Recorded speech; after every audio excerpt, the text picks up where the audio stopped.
when the most powerful silver suppressor on Earth suddenly abandons its own game and starts hoarding physical metal, it's not a coincidence, it's a confession.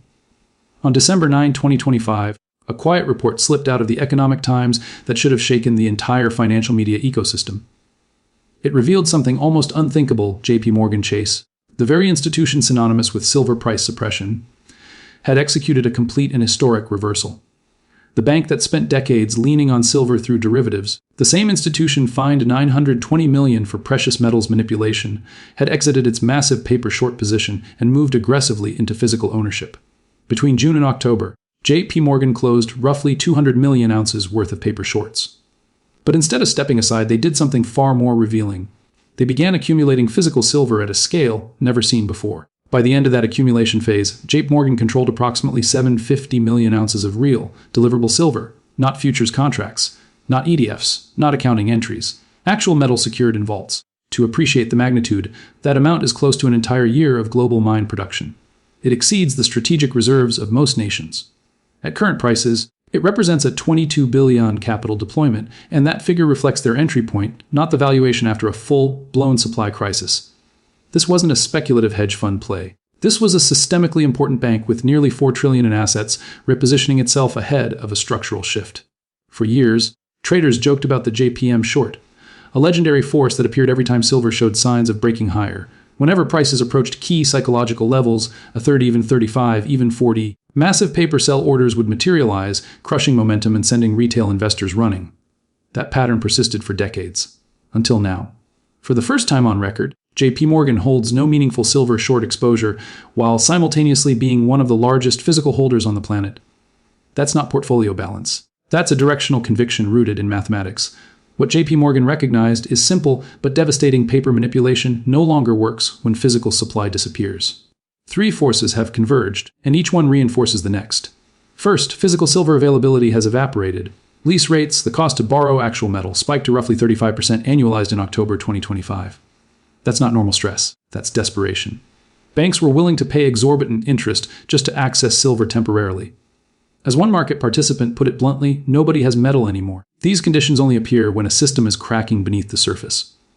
The second pressure point is COMEX inventory, registered silver, meaning metal actually available for delivery against futures contracts, has fallen to levels not seen in over a decade. At the same time, open interest has surged. The exchange now carries roughly 4 paper claims for every ounce of deliverable silver. In practical terms, that means the market functions only as long as most participants don't ask for what they're contractually entitled to. It's a fractional reserve structure masquerading as a physical market. The third force is industrial demand, and this is where the equation becomes irreversible. Silver isn't just an investment metal anymore. It's a critical industrial input. Solar energy, electric vehicles, 5G networks, data centers, and advanced electronics consumed roughly 2 billion ounces in 2025 alone. Unlike investor demand, this consumption cannot pause.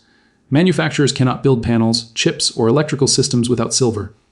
Orders are placed years in advance. The metal is baked into global infrastructure plans well into the next decade. When JPMorgan evaluated these realities together, the conclusion was unavoidable. Suppression, through derivatives, had reached a dead end. The bank that once profited from keeping prices low instead committed billions to positioning for the inevitable repricing. And here's the detail that should unsettle anyone relying on paper exposure.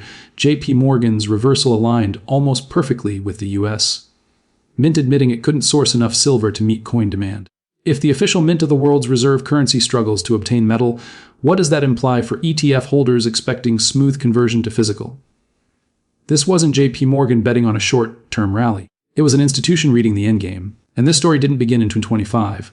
It began quietly in 2011 when JPMorgan received approval to open its own COMEX silver vault. At the time, it held no inventory.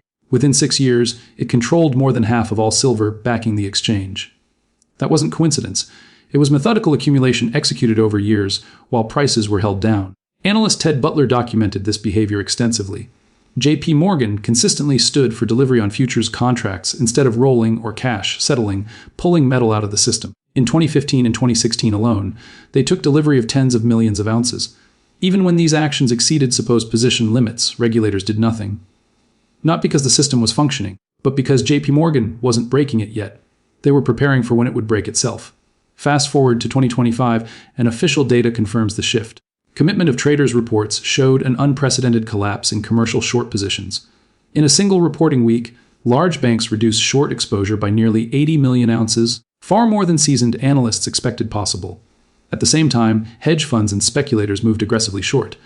This inversion is historically rare. The entities with the best information went long while momentum chasers bet against the move. Then came October 8, 2025. A buyer, widely believed to be India, placed an order for 1,000 tons of silver in the London market. That's about 32 million ounces. Not an absurd amount, less than 4% of annual mine supply. Yet the market froze. Lease rates exploded from near zero to triple digits. Trading desks pulled liquidity. One of the world's largest refiners suspended silver trading entirely. If London truly held the metal it claimed, none of that should have happened. The episode revealed what many suspected: much of the reported inventory exists only on paper. During the same window, JPMorgan completed its transformation. Over 4 months, it closed 200 million ounces worth of shorts, removing the primary source of downward pressure and redirected that capital into physical accumulation. At peak pace, they were adding hundreds of thousands of ounces per day. They sourced metal from exchanges, ETFs, private deals, and industrial holders. These are privileges only a global banking giant can access. This wasn't hedging. It was pre-positioning. Critics often invoke the Hunt brothers as a cautionary tale, but the comparison fails under scrutiny. The Hunts relied on leverage and paper exposure. When rules changed, they were forced to liquidate. JPMorgan owns physical metal outright. There are no margin calls on bars in your vault. No mechanism to force sale absent extreme government intervention. And unlike the Hunts, JPMorgan isn't trying to corner the market. They're positioning ahead of a supply deficit that's now persisted for 6 consecutive years. According to the Silver Institute, 2025 marked another year where demand exceeded mine supply by over 100 million ounces. Above-ground inventories are being drawn down annually. Much of that silver is permanently embedded in technology, unrecoverable for decades. Meanwhile, COMEX registered inventory sits near 40 million ounces against paper claims, more than double that amount. If even a minority of contract holders demand delivery, the system faces an impossible choice. So why deploy 22 billion near record prices? Because JPMorgan's models point far higher. In 1980, silver peaked at 50, adjusted honestly for inflation. That's several $100s today. But the real difference is scale. Industrial demand now dwarfs anything seen in the past, and substitution doesn't become viable until prices are dramatically higher. JPMorgan isn't guessing, they're calculating. Even conservative projections suggest 100 to 150 silver within a year or two. Under delivery stress, prices could overshoot far beyond that. At 200 silver, JPMorgan's position doubles in value. At higher levels, the returns become transformational. These are outcomes that justify decisive action. Key dates loom ahead: export controls, lease returns, major delivery months, all converging to test a system already under strain. JPMorgan understood this before the headlines.